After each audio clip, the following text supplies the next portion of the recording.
Vijay Antony latest movie 'Maargan' సినిమా ఎలా ఉంది, ఏంటి అనేది రివ్యూలో డీటెయిల్‌గా ఎక్స్‌ప్లెయిన్ చేస్తాను. ముందుగా నాదొక స్మాల్ రిక్వెస్ట్, వీడియోని లైక్ చేయండి.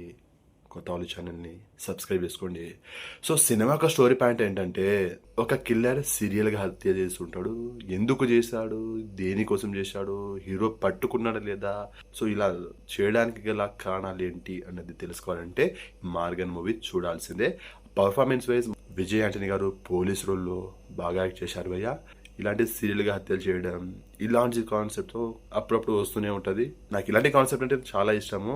ఎందుకంటే సస్పెన్స్ ఉంటది, థ్రిల్లర్ అనిపిస్తది అండ్ ట్విస్టులు కూడా ఉంటది. కాబట్టి నాకు ఇలాంటి కాన్సెప్ట్ అంటే కొంచెం ఇంట్రెస్ట్ చూపిస్తాను నేను ఇలాంటి కాన్సెప్ట్ మీద. సో, నాకైతే నచ్చింది సినిమా. అందరికీ నచ్చాలని ఏం లేదు. ఇంకా మైనస్ విషయానికొస్తే ఉంది భయ్య మైనస్. స్లో అనిపిస్తది అండ్ ఇలాంటి కాన్సెప్ట్ మాకు చాలానే చూసాం కాబట్టి రెగ్యులర్‌గా ఇలాంటి కాన్సెప్ట్ చూసిన వాళ్ళకి కొంచెం యావరేజ్ అనిపించొచ్చు, నచ్చకపోవచ్చు. నాకైతే పర్వాలేదనిపించింది. ఒకసారి చూసే విధంగా అయితే ఉంది. సో, మీరు ఈ 'మార్గన్' మూవీని చూసినట్టయితే సినిమా మీకెలా అనిపించింది ఏంటి అనేది డెఫినెట్‌గా కామెంట్ చేయండి. నా రివ్యూ కనుక నచ్చినట్లయితే వీడియోని లైక్ చేయండి, షేర్ చేయండి, ఛానల్‌ని సబ్స్క్రైబ్ చేసుకోండి.